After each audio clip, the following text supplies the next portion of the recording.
Bonjour très chers téléspectateurs Bandeko Balandia, émission Réflexion des sages. Réflexion des sages, vous voyez des émissions Oyo qui vous amène le grand sage de notre pays.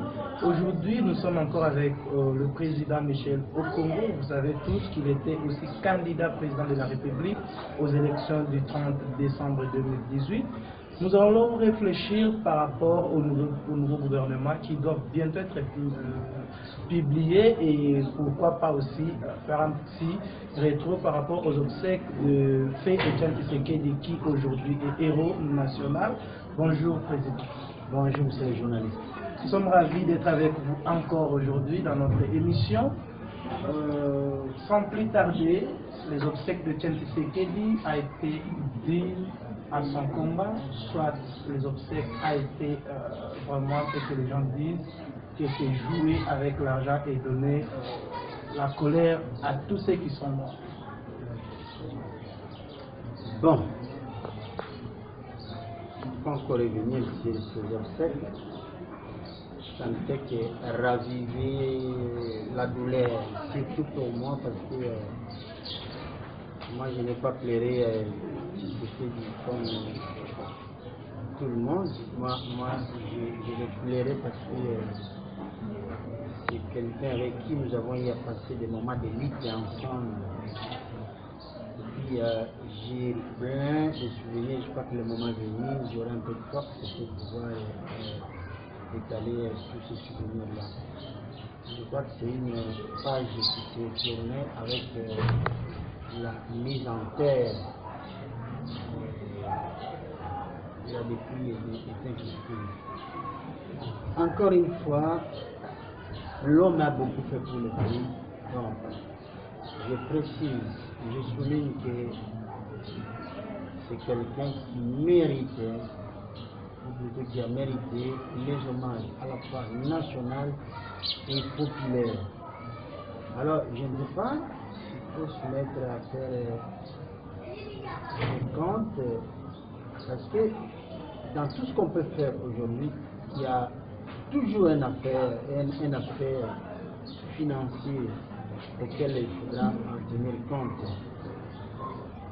On ne peut pas l'enterrer avec des 500 Congolais, ça c'est sûr. Donc, nous avons, quand je dis nous, le Congo a réussi. Les gens qui sont venus un peu de partout, ces gens-là, il fallait les loger, il fallait les accueillir. Et toute l'organisation nécessitait quand même des finances. Alors, moi je me réfère à ce qu'on a eu à faire quand j'étais dans l'IDPS. On s'est cotisé.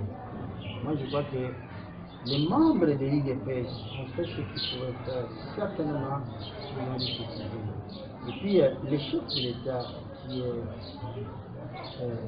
l'enfant biologique de Etienne Tshisekedi, il n'est pas moindre, c'est le chef de l'État, son chef de l'État. Donc il devait accompagner son père jusqu'à la dernière ça a été fait. Donc ça nécessite quand même un coup. On ne peut pas spéculer là-dessus. On sait que dans tout ce qu'on peut faire ici aujourd'hui au Congo, les gens finissent par spéculer. Mais ce qui est bien, c'est que nous l'avons accompagné avec tous les honneurs dus à son nom. C'est ça l'essentiel. Aujourd'hui, ça suscite des polémiques sur les obsèques de Etienne Tshisekedi, dont 2,5 millions a été déboursé, disons, de notre trésor public. Il y a 1 million qui a été consommé, 1,5 million a été retourné au trésor public. Et non seulement c'est la présence des 6 chefs d'État de pays américains aux obsèques de Etienne Tshisekedi, est-ce qu'ils sont venus juste pour flatter le président de la République, ou ils sont venus pour parce qu'ils ont reconnu les combats de Fé Etienne Tshisekedi Ouamoulo? Bon, sincèrement, l'aspect financier, je ne peux pas émettre des commentaires parce que je n'ai pas le détail. C'est très bon en tant que journaliste, vous en avez, mais moi, je n'en ai pas. Maintenant, l'aspect diplomatique, ça je peux commencer parce que je suis parmi ceux qui ont accueilli les chefs d'État. Parce que j'étais à la tribune d'honneur. Derrière moi, il y avait ma maman. J'étais journaliste, vous m'avez vu. Et puis, non loin de moi, il y avait le chef de l'État. J'ai eu cet honneur-là, ce privilège d'être, de se trouver à la tribune d'honneur. Ça veut dire qu'on nous demandait à chaque fois de nous lever pour accueillir les chefs d'État. Donc, je le faisais. Donc, j'ai participé à cet accueil-là. Donc, ça, je peux affirmer que nous avons réussi. Le premier à venir, c'était le président, si je m'abuse pas, le président angolais.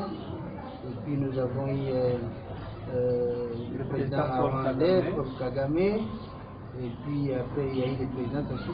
Et puis il y a eu d'autres, il y a eu aussi des membres de délégations conduites par le chef du gouvernement et puis des personnalités, des éminentes personnalités respectives. Donc de ce côté-là, c'était un bon signe parce que, figurez-vous, lors de la prestation de serment du nouveau président de la République dans le 24 janvier, on n'a pas eu autant de chefs d'État comme ça a été le cas avec les obsèques du défunt Étienne Tshisekedi. Donc c'est bon signe. Voilà ce que je peux noter. Merci beaucoup. Toujours les obsèques d'Étienne Tshisekedi, le grand absent des opposants, qui se disent aujourd'hui opposants, qui ne sont pas venus rendre dernier hommage à celui qu'on appelle l'opposant historique, non seulement de la RDC, de l'Afrique. Est-ce que pouvons-nous dire vraiment que ce sont des opposants qui font l'opposition républicaine? Vous faites allusion à qui?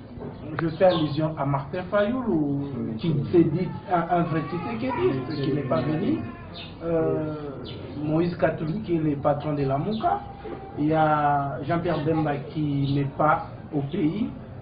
On a vu seulement Moussa qui était là présent. Bon, ne me demandez pas à commenter ce sujet-là.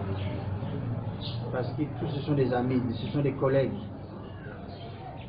Pour des raisons évidentes, s'ils n'ont pas été là, ce qui est vrai, les Congolais étaient là, ils ont accompagné, d'abord ils ont rendu un vibrant hommage à ces combattants de liberté, Etienne Tshisekedi Lumumba, et puis ils l'ont accompagné jusqu'à sa dernière demeure, avec les honneurs possibles. Mais nous sommes quand même le Bantou dans notre culture. Même si nous avions des problèmes, au moment de douleur, dans des moments pareils, il faut d'abord mettre de côté nos problèmes et venir pleurer ensemble, surtout que c'est une personne qui a combattu pour la démocratie que nous avions aujourd'hui. C'est ce que moi j'ai fait. Je suis allé pleurer les pères de la démocratie. Donc, je suis allé. Mais moi, je ne vais pas répondre à la place des autres. Vous êtes journaliste, allez voir Fayoulou, allez voir Jean-Pierre Bemba, parce qu'il était venu le d'ici, au même titre que Moïse Katumbi ici. Allez aussi poser la question en tant que journaliste à Moïse Katumbi. Mais encore une fois, ne faisons pas de ça un problème. Ne faisons pas de ça un problème. C'est une question de disponibilité. Pour ceux qui étaient disponibles, on les a vus. Pour ceux qui n'étaient pas disponibles, pour une raison ou pour une autre, on ne peut pas faire un procès. Moi, je ne pense pas. Je crois qu'on a tourné la page. Etienne Tshisekedi Lumumba a été enterré et c'est ça l'essentiel. Il ne faut pas ouvrir un procès parce que X ou Y n'est pas arrivé et c'est pas bien. Autrement dit, nous allons chercher à savoir si l'ange Gabriel était venu, l'ange Michael était venu. Nous allons chercher à savoir si les anges du ciel étaient tous là présents. Après, nous risquons d'avoir toute une nuit. Ça s'est passé. Voilà, nous voulons savoir une chose. Les honneurs rendus au défenseur Etienne Tshisekedi qui est plus que celle de l'héros national, le défunt président Désiré Kabila. Est-ce que ces hommages l'ont été rendus juste parce qu'il est le père du président en exercice, ou soit ça sera de même avec tous les autres hommes politiques qui ont combattu pour ces pays? La mort a toujours été un élément douloureux. On ne peut pas d'abord chercher à comparer les motifs qui donnent la mort. Et puis, à plus forte raison, on ne peut pas chercher à établir une comparaison entre les obsèques de tel ou tel. Parce qu'on va avec un état d'esprit, on va aux obsèques. On va avec un état d'esprit de compassion, de douleur. Donc, ce n'est pas comparable. Moi, il m'est difficile d'établir de comparaison parce que pour moi, lorsque je vais à un deuil, je vais pleurer un être aimé qui a quitté ce monde. Donc, il m'est difficile d'établir la comparaison. Ceux qui le font, vraiment, ils ont un cœur, mais moi, je n'arrive pas. Pour moi, je me dis, il y a un parcours. L'homme est décédé, nous avons un devoir, c'est de l'accompagner jusqu'à sa dernière demeure. Donc, établir une comparaison à ce point-là, je crois que c'est vraiment déplacé. Donc, je ne me permettrai pas de commenter là-dessus.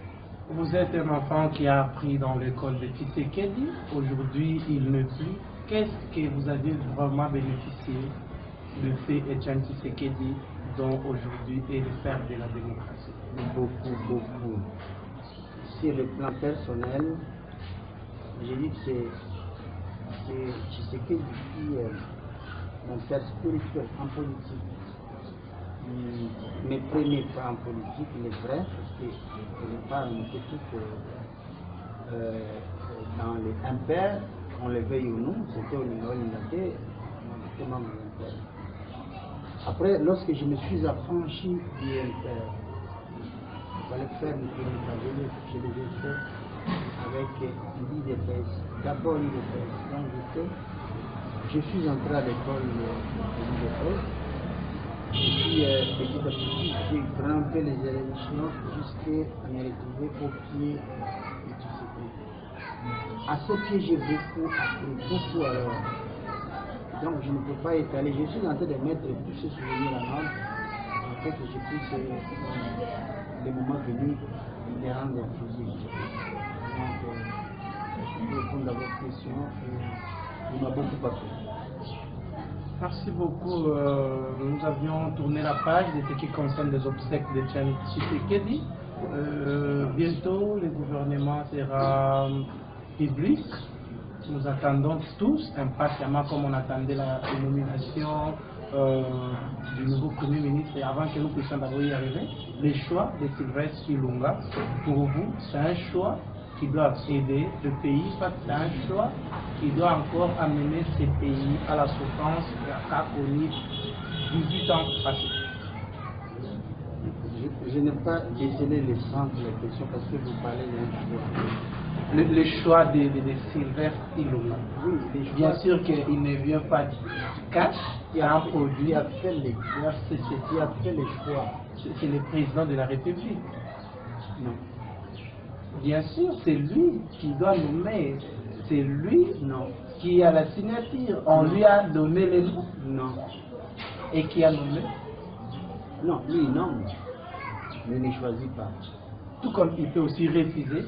Que non, il finira toujours par nommer. Si on lui amène une série de 3 noms, ce n'est pas lui qui choisit.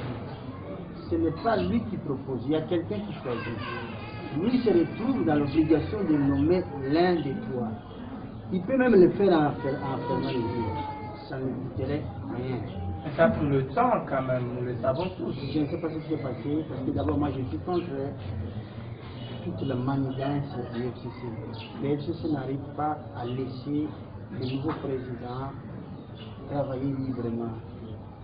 On sait tout ce que le FCC a fait pour qu'il se retrouve aujourd'hui dans la sphère du pouvoir sur le plan du gouvernorat. les FCC a aménagé l'espace pour lui seul. Sur le plan des provinces, donc les assemblées provinciales, l'EFC a fait la même chose. L'Assemblée nationale, pareil. Tout ce que l'EFCC a fait n'émane pas de la volonté populaire. Ça émane de sa propre volonté, de sa magouille. Donc, il s'avère que les FCC doivent présenter 3 noms. Les 3 noms présentés, si on prend, si on les numérote, 3 noms égale 3 individus. Numéro 1, numéro 2, numéro 2, c'est le choix de FCC. Si on prend le numéro 1, c'est son choix. Mais c'est la coalition. Attendez d'abord, s'il vous plaît. Si on prend le numéro 2, c'est toujours son choix. Si on prend le numéro 3, c'est toujours son choix. Donc le chef de l'État, Félix Tshisekedi Tshilombo, n'a rien à voir avec ce choix. Il est obligé de nommer parce qu'il en est ainsi. Voilà. Maintenant, juger un Premier ministre, je ne peux pas le faire. On doit le juger à l'heure. Des petits conseils, oui, ou alors des attentes, plutôt les attentes. Nous connaissons son passé. Non, moi je ne veux même pas voir son. Je n'ai rien à voir avec son passé. Moi, je vais le voir à l'heure. Tout comme les Congolais l'attendent aussi à l'heure. Tout ce que nous voulons, c'est que d'abord, dans la composition du gouvernement, il puisse tenir compte de l'expertise des gens, de la loyauté, surtout de la probité morale. Et s'il faisait autre chose que ce que les peuples congolais attendent, bon, il aura apporté seule la responsabilité. Voilà tout ce que je peux dire ici.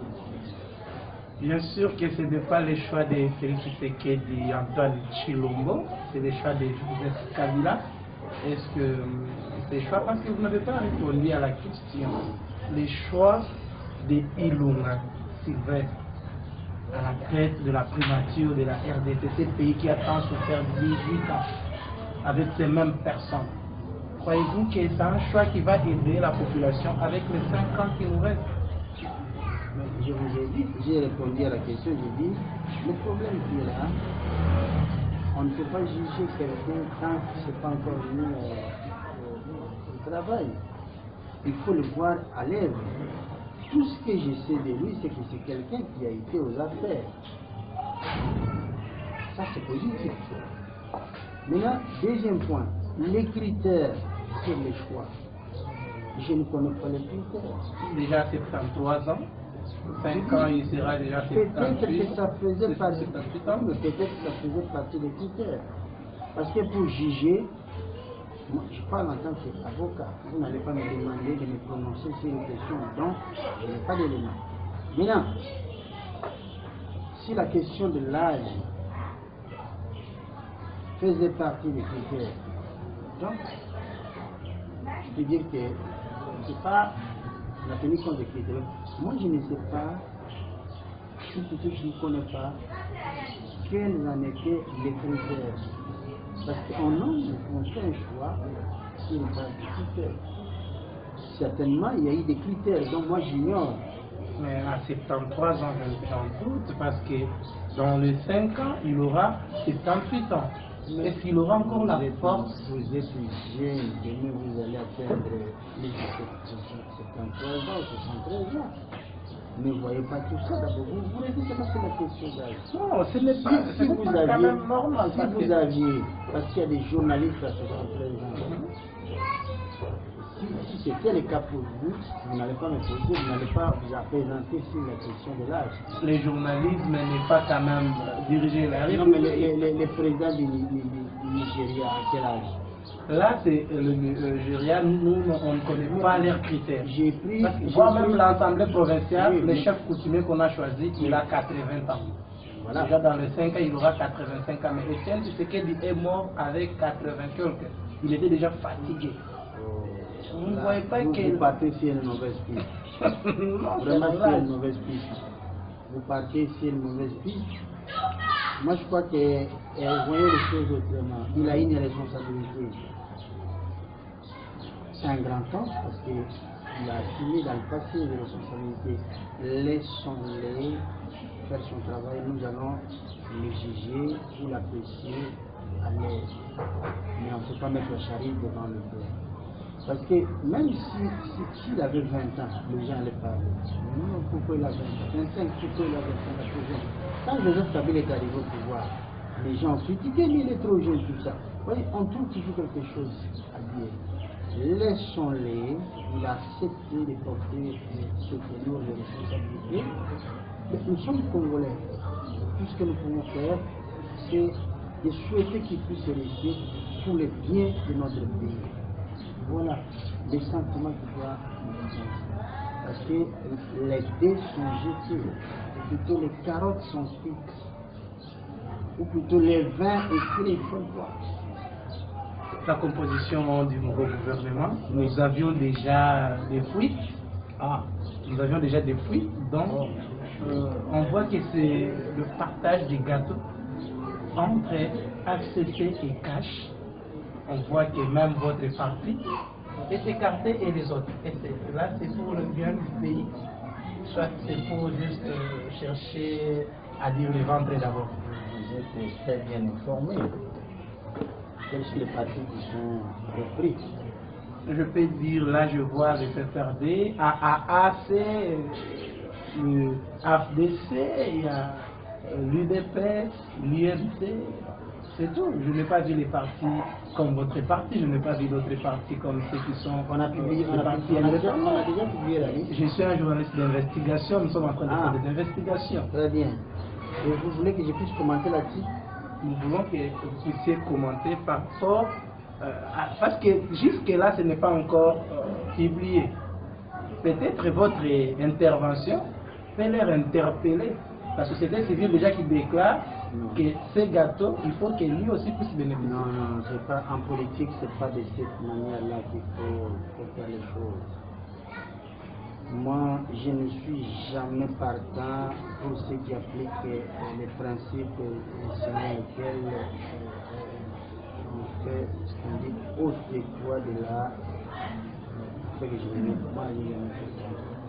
suis au service de la nation. Le gouvernement qui sera publié, ce sera un gouvernement de la République. Donc, ce que je peux vous dire, monsieur le journaliste, nous avons des attentes. Nos attentes, c'est qu'on veut servir. Mais aussi, ceux qui seront au gouvernement, parce que tout le monde ne peut pas être au gouvernement, ceux qui seront au gouvernement, tout ce que nous attendons d'eux, c'est de servir la République avec loyauté, avec détermination et avec beaucoup de méthodologie. Maintenant, après, d'ailleurs, nous n'avons pas encore la publication du gouvernement, la publication officielle, mais vous avez déjà la liste. Nous n'avons ni la liste, ni on n'a aucune idée sur la suite.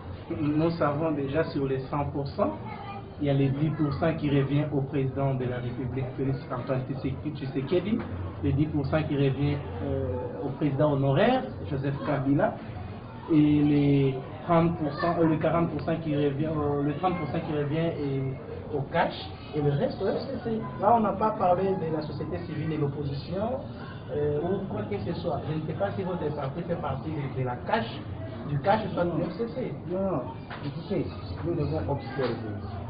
C'est plus prudent d'observer d'abord ce qui se passe aujourd'hui et suite à un processus que nous connaissons tous. Le processus de Nanga et de Kabila c'est un processus vicieux. Et puis après, en tant que Congolais, on essaye de recadrer les choses. Tout avec un peu plus de volonté, on y arrivera. Parce que nous n'allons pas nous permettre de jeter l'enfant avec l'eau du bain. C'est là où nous en sommes aujourd'hui. Nous voulons le calme, nous voulons la tranquillité. Mais moi je l'ai toujours dit, je suis au service de la République. je me suis préparé pour servir la République. Donc, ceux qui sont là, ceux qui seraient là, comme vous l'avez dit, ce qu'on peut attendre d'eux, c'est de servir la République loyalement, avec beaucoup d'efficacité. Alors, plus que ça, je ne saurais rien vous dire. Vous ne voyez pas que c'est manquer de respect à la population, soit c'est ne pas vraiment servir la population. Déjà, pouvons dire que l'FCC, c'est 30% cash, 30%. Vous ne voyez même pas que la population ne sera pas d'accord. C'est violer même devant la loi, bien que c'est une coalition. Le pays ne peut pas marcher avec l'accord de deux partis.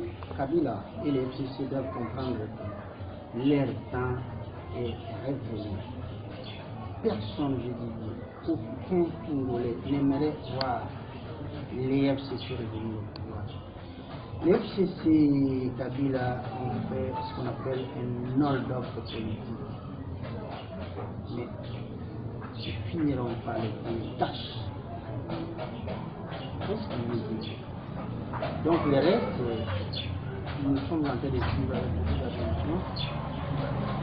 Nous savons qu'il y a ce qu'on appelle la justice immanente qui devra s'appliquer du jour au lendemain.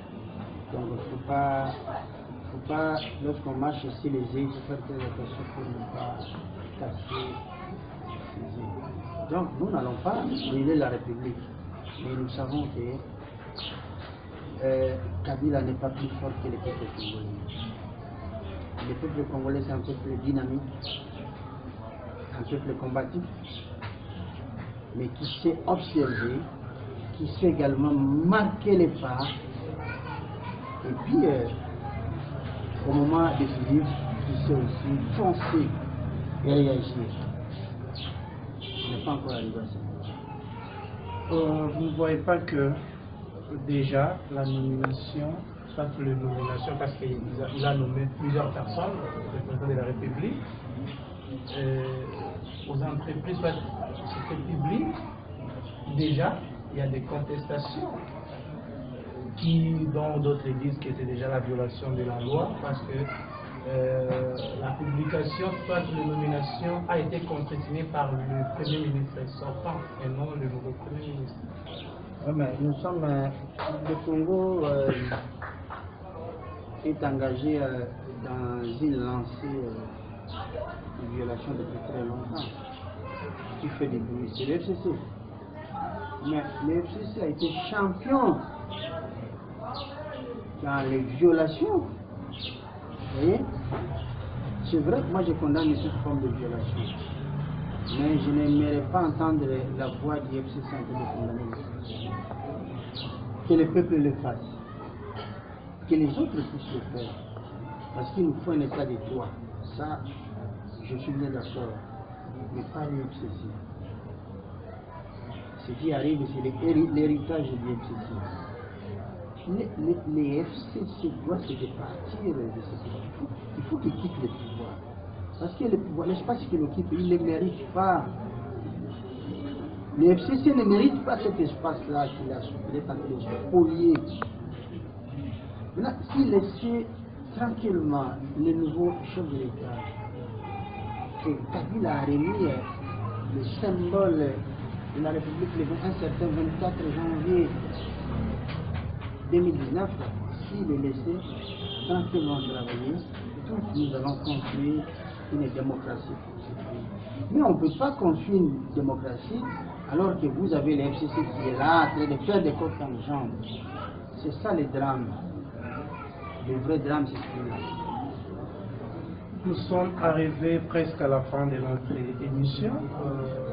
Il y a une question qui m'est venue à la tête par rapport au projet lancé par le gouvernement, disons par le chef de l'État, les sauts moutons que nous voyons tous aujourd'hui, qui provoquent des embouteillages par-ci par-là. Est-ce que c'était vraiment une priorité? Je ne peux pas commenter là-dessus parce que je n'ai pas vu des pancartes où on fait des projections de ces travaux-là. Ce sont les gens qui nous apprennent qu'ils sont en train de faire le temps, comme moi. Même par contre, moi j'aurais souhaité que nous puissions parler de ce que les gouverneurs de la ville de Kinshasa sont en train de faire. cette histoire qui met au chômage des milliers, sinon des millions de Congolais. Parce que vous savez que la police a lancé l'assaut contre nos mamans qui vendent dans les rues. Il n'y a pas que nos mamans, il y a aussi des personnes comme moi, des hommes qui n'arrivent pas parce que vous voyez les taux de chômage dans notre pays, c'est tellement ça crève les plafonds. Et ces gens-là se débrouillent pour pouvoir nourrir leur famille, pour pouvoir assurer la scolarité de leur famille, tout cela. Et du jour au lendemain, sans aucune mesure de compensation, quand on vient les chasser comme ça pose un problème. C'est pourquoi j'avais demandé au gouverneur de la ville qui m'entend, je crois qu'il va m'entendre, il va me suivre, je lui ai demandé une audience parce que je voulais discuter avec lui de cette question. Et j'attends qu'il me réponde. Parce que moi, je suis parmi les gens qui voulaient remettre les Congolais au travail. J'ai financé beaucoup de micro-projets. Mais voir la vie de certains de nos concitoyens être détruite de cette manière-là, moi, ça me fait mal au cœur. Je voulais discuter avec lui en tant que responsable. Donc, voilà ce que j'aurais souhaité que nous puissions en parler. Mais j'en profite pour le dire. Conseil des sages, nous sommes arrivés à la fin, un conseil des sages pour le nouveau gouverneur et pour le nouveau premier ministre. Qu'est-ce que vous pouvez leur conseiller pour la bonne gouvernance du pays et de la ville-province de Kinshasa? Nous avons plutôt les attentes. Parce que toute personne qui se pointe pour requérir cette responsabilité doit savoir en quoi s'en tenir. Donc je crois que ceux qui sont là, on ne les a pas forcés d'être là. Ceux qui sont là ou ceux qui seront là, je sache qu'on les a poussés à être là. Donc s'ils sont là ou s'ils seront là, ils doivent savoir pourquoi ils doivent être là. Là aussi, nous avons plutôt des attentes. Des attentes sécuritaires, des attentes sur le plan social, et des attentes sur le plan de la salubrité. Donc tout cela, que ce soit sur le plan du gouvernement national, sur le plan du gouvernement provincial, parce que nous sommes dans la ville de Kinshasa. Donc les mêmes attentes, on les retrouve. Merci beaucoup, nous sommes arrivés à la fin, on avait le réel plaisir de recevoir pour vous un grand sage, un grand homme de ces pays, Maître Michel Okongo. J'avais vraiment ce réel plaisir. Remercier beaucoup Trésor Mbidi qui était derrière la caméra. Merci à l'équipe rédactionnelle de l'émission Réflexion des Sages. Là je vois Rodin Chalai, Léa, Mukengeshaï, je vois Francine Malami, je vois Mireille, je vois Gladys. Vous êtes tellement nombreux, surtout vous qui aimez cette émission. N'oubliez pas de vous abonner à notre chaîne YouTube qui est Kabinete MT TV Ngolo TV. Cliquez sur s'abonner pour être informé et surtout les informations du jour, parce que c'est chaque jour que nous faisons un effort de vous informer sur notre chaîne. Et restez toujours branchés à votre chaîne de télévision Mercure TV, RTVH et Radio Primo FM 89.D. On se retrouve prochainement avec un autre invité. Bye bye.